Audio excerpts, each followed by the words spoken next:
Hi everyone, my name is Liz over at LSN Tab, and we've gotten some requests. I guess a lot of you that went to the Equal Justice Conference in St. Louis a couple of weeks ago, or those of you that didn't, and were looking at these slides from the 50 Tech Tips presentation, were a little confused about what some of them were getting at.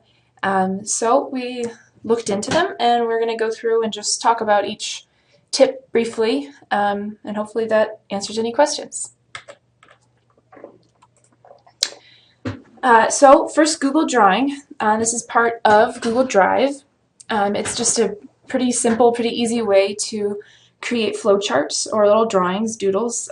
You can chat with somebody with GChat on the side while you're working on something, and it's shareable the same as any other Google Doc. You can download them in a number of different formats as images or PDFs. So it's just a good, simple little tool to have. Okay.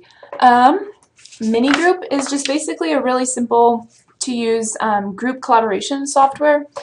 It allows you to do stuff like sharing files, scheduling events, assigning tasks, that kind of thing.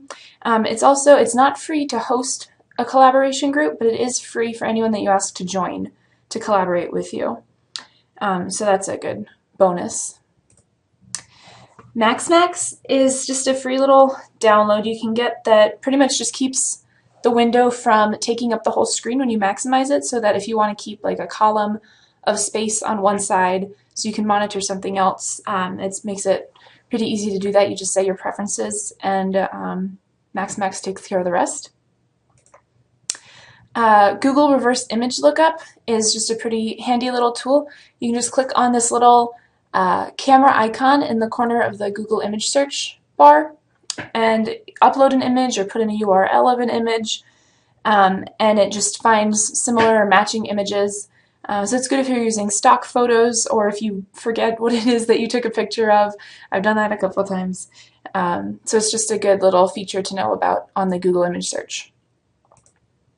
This one, I guess, is just SNL making fun of Google Glass. So not really sure what was going on here with this, but that's what it is. And many of you might also know already about the Google two-step verification.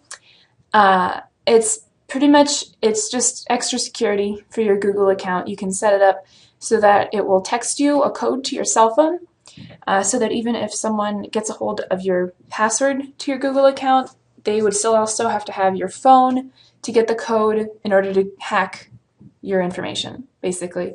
And you only have to do it when you log in on a new computer. You don't have to do it every time you log in.